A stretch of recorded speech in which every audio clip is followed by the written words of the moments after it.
What's up, everybody? So let's talk about Bishop Lamor Whitehead. Dear Lord, the pastors, bishops, and ministers that said that you called them to preach your holy word, they're down here, God. They're down here taking people's money, dear Lord. They're down here getting convicted of fraud, God. They're down here about to be sentenced to prison, God. What shalt thou do with these pastors, bishops, and ministers, dear God? Because, baby, some of these pastors, bishops, and ministers really ain't of God. And let me reiterate, I said some, not all, because we all know that there are some false prophets or whatever you want to call them, some false pastors, bishops, and ministers out there, okay? And they're really not there to preach the word. They're really there to get money, just like Bishop Lamor Whitehead. So we're going to get into this whole thing with Bishop Lamor Whitehead. And we already got to side eye him because he is called the bling bishop. The bling what? The bling who? Well, from what I saw, he is very flashy. He loves name brand clothes, name brand shoes. He loves to drive expensive cars. He likes to wear expensive watches, those AP watches. He likes to drive those Maseratis and Bentleys. I don't know, honey. He's just a flashy person.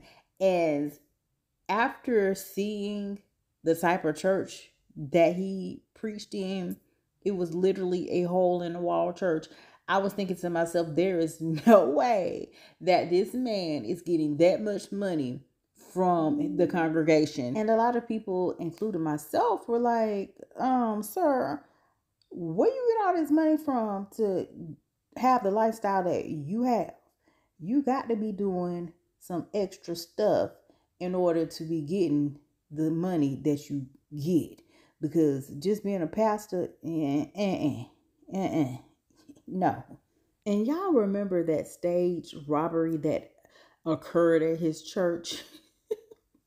That was so staged. It literally looked like a Tubi movie because it was so fake. Like, sir, why would you have the people coming in your church pretending like they stealing something? Sir, just so you can get some kind of money with some kind of plot and scheme, honey. I don't know, but that was weird. It was so fake. It was just crazy. Now, it did come out that some years ago, he was put in prison for fraud. So this is not his first rodeo. This is something that he has done before, getting money and scamming people for money. And yeah, he ain't new to it, baby. He true to it. But now Bling Bishop Lamor Whitehead is convicted of fraud, and that's including ripping off one of his parishioners' mother. Sir, I know you got to be kidding me. But anyway, y'all, let's get into this whole situation with Lamor Whitehead. And according to this article, it says Bling Bishop Lamor Whitehead was convicted on today of stealing the life savings of a parishioner's mother and other fraudulent schemes. The juror found Lamor, who is 46 years old, guilty of wire fraud, attempted extortion, lying to the FBI, and related charges stemming from 3 separate schemes after a trial that lasted just 2 weeks in Manhattan federal court. Now, Lamor, I know you lying, sir. Lamor also had previous conviction for identity theft. He had lied and threatened to force his victims to give him money and had misrepresented his relationship with the mayor. Lamor, who is a self-described mentee of Mayor Adams, who pleaded not guilty to all charges, could not immediately be reached for comment. It was said that Bishop Lamor and the mayor of New York City were friends. However, he was lying about the access. He was lying about the influence.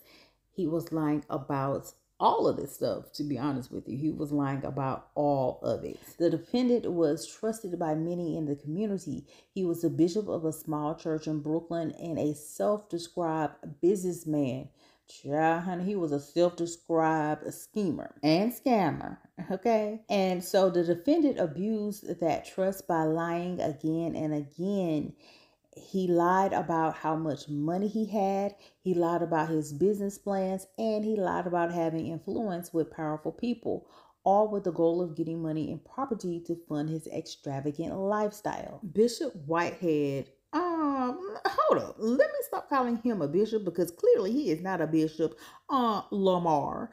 He ran a Brooklyn church called Leaders of Tomorrow International Ministries, and he targeted the elderly single mom of one of his parishioners, along with a money lending company and a Bronx businessman. Lamar convinced the parishioner Pauline Anderson, who had spent her career working as a nurse, to give him $90,000 of her savings. Ooh, child, let me tell you something. You could not have convinced me to give you $90, let alone $90,000. Girl, that is too much, honey. He promised to use the money to buy a fixer-upper home that he would renovate for her to live in. Now, Lamar, you know you wrong for that. You are wrong for taking this lady's money like how you did. And so she did believe him because, I mean, quite honestly, a lot of these people who go to church, they are really brainwashed.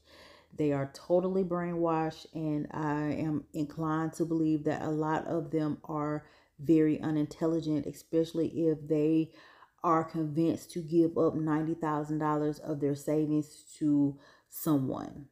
Right? You got to be brainwashed because I would not have believed any of that, to be honest with you. You know, my discernment from the dear old good old Lord would have said, girl, don't give him no money. Don't give him no money. But I mean, she believed him, right? Because at this time, or by that time, he had become a mentor and a spiritual advisor to her son. So I guess, you know, Lamar was talking a good old game to this lady.